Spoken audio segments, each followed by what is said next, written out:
Hello, taco tacticianers. Hey, on this episode, we're going to kind of give you a little rundown on how you can actually speed up your production, like on painting on your spinner baits or even your buzz baits. And this is basically a simple little process. You can make you any kind of frame.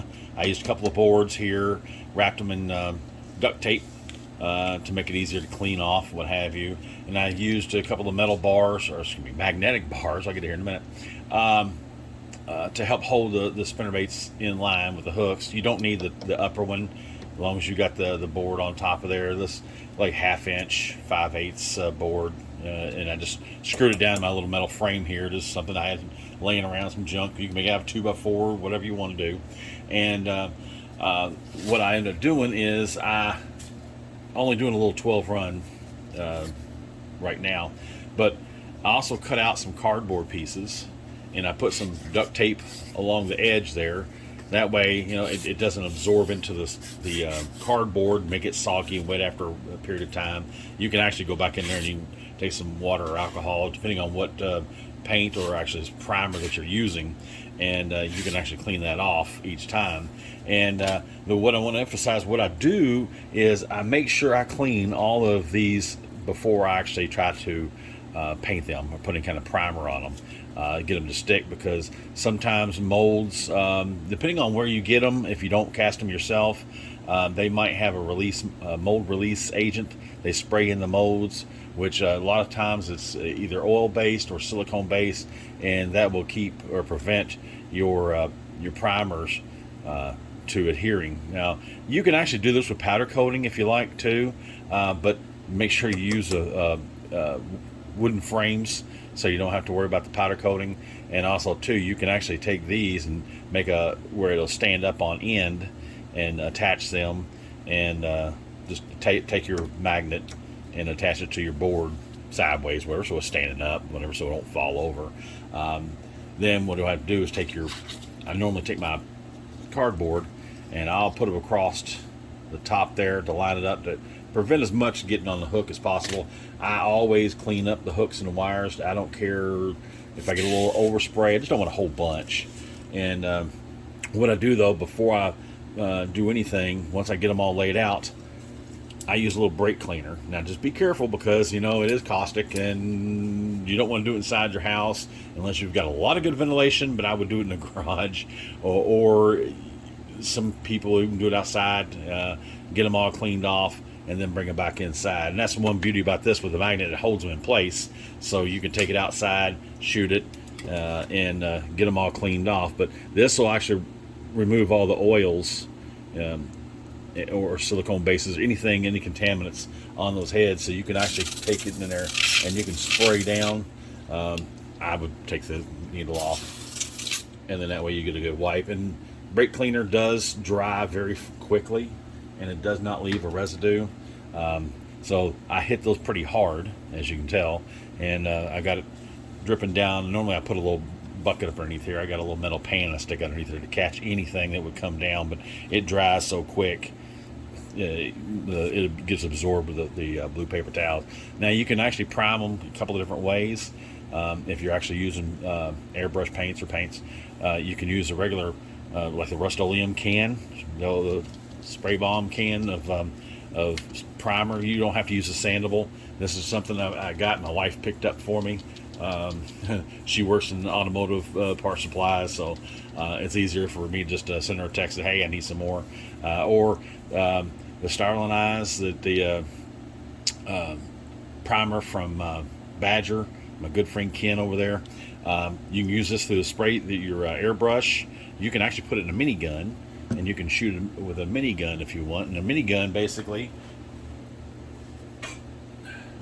is a smaller, reduced version of your typical paint gun that you get for automotive, whatever. You can use that if you build a larger run, so you could do several dozen at one time. So that makes it go a little quicker, I guess. A lot of people still powder coat the heads. We did for the longest time, but now once we encapsulate some, I'll get here in a minute here. Encapsulate. Boy, I'm having a hard time here. Once we encapsulate it, there you go. Atta boy. With the epoxy, you don't really have to worry about it. It's heavy duty per se, and you can get different finishes and outlooks with airbrushing compared to.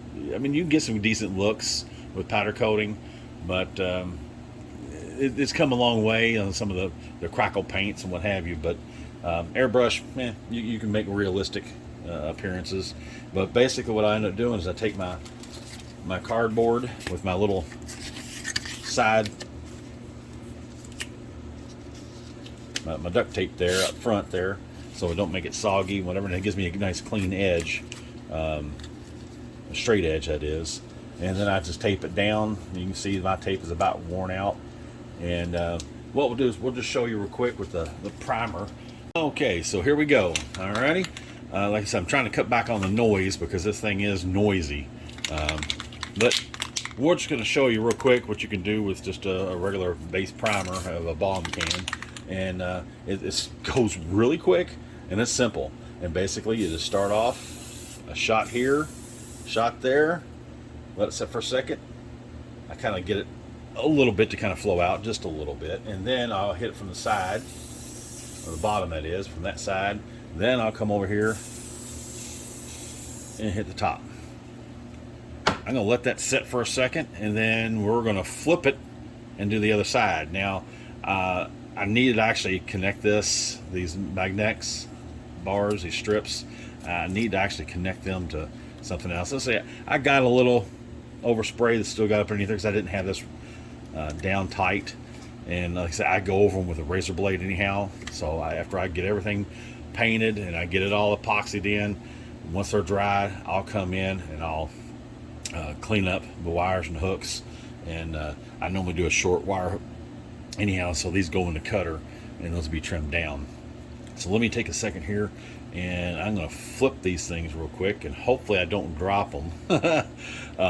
That's where the second bar comes in handy, and if I had both these bars attached to each other, I can pick them up and flip it. So what I'm going to do here, just for just quick references, I'm going to just turn them by hand. Okay, and let me get these all turned, and I'll be right back. This is what the actual finished product looks like when I get done with them. And basically I'll end up doing shooting the scales next, and then after I get the scales done, then I'll go back in there and I'll add color. So, and then once they're clear coated with the epoxy like this, I'll go back in there and I'll clean this all off. So it's a little more time consuming to do it that way. I can actually probably do a little better job to make sure I don't get any overspray on this stuff. But it just takes a couple of seconds. You can either use a razor blade to scrape it. I can hear in a minute. You can use either a razor blade to scrape it off, or you can use a little acetone on a rag and it just wipes right off. Or you can use like a lacquer thinner, depending on what you're comfortable with and the fumes in your shop or your house or wherever you do it. It's just easy enough to run over it with a razor blade and scrape it all off. And like I said, these are going to be short wires, so a lot of this is going to get cut off anyhow. All right, well, stay tuned. I'll show you how to do the scales, so we can do that and finish up the color painting on that, so you can actually see how we do it. It's a simple process. It beats doing one at a time, especially when you can go through and you can actually put your primer coat, which some people just use a regular base coat, paint, whatever. I will always use a good sandable etching primer on any of my products that I don't powder coat. And you can actually use a powder coating if you want, and then come back in, do a light buff with a 3M red pad, scuff them up a little bit, and get them ready for your airbrushing. And like I said, I started off airbrushing, painting, not airbrushing, painting years ago back in the late 70s, and then switched over to powder coating, and I got decent little effects. I would tape them off and I would use my gun. Actually, I used a different setup there. Put them in between a clamp and then cardboard over top of the wires, and I'd shoot it with my base color, like my black or my white, and then I would go back in and use my powder coat with a little small artist brush and sprinkle it over top of it. Yeah, that was 25 years ago. This is a little quicker and easier for me. Plus, I've gotten into the airbrushing, and I could do a little bit different kind of paint jobs. You know, like my little, I can get them out of here. If I can get that, if we can see that. This is my bluegill pattern. Yeah, you can see it's a little dark on camera, but yeah, you get the gist of it. All right, guys. Well, check out and stay tuned. Thank you for viewing this, watching my little channel. Try to like and share and subscribe, comment, anything you can do to kind of bump the channel up a little bit. Try to get a little more viewership out of it. Don't do it for the money. We actually have a little class or school that we actually put on teaching all this, not online, but we actually do it here in person. So if you're in the area, the Rough River Lake, Kentucky area, and you want to take a few classes or whatever, from anywhere from mold setup and pouring, and casting your own, powder coating to painting, from wired lures like this down to crankbaits, just let me know. Hit me up in the comments. You can also check out our retail line. It's evolutionlures.com. You can find me on Facebook with Tackle Tactician, and my personal is Bill Boyer on Facebook. So until next time, once again, take a kid fishing and let those lures shine like you shine inside. But I got a whole lot to give, Lord, I ain't